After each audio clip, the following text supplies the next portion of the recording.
Кога во фокусот на местоопштото добро и днината и перспективата се личности од чие однесување тие зависат, тогаш може би и нормално да се прават лапсуси со оглед дека тие толку длабоко пенетрирале во подсвеста, па дури и колегата Христијан од Станоевиќ го добива презимето со кое е окупирана јавноста.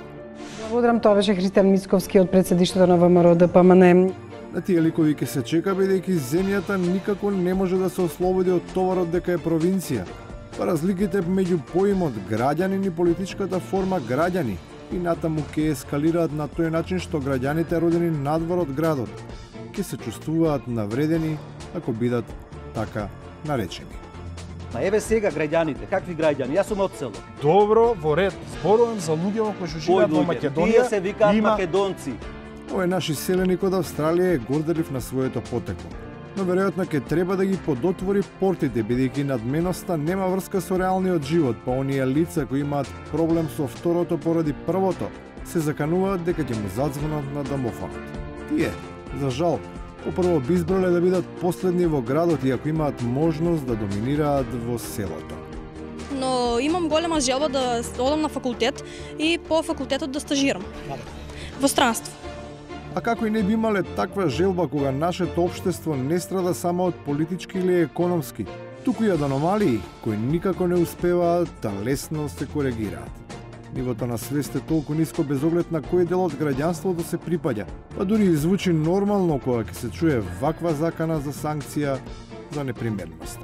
Да ги информирам граѓаните дека доколку биде фатен, оној кој што фрла комиње во канализацијата ќе следува казна.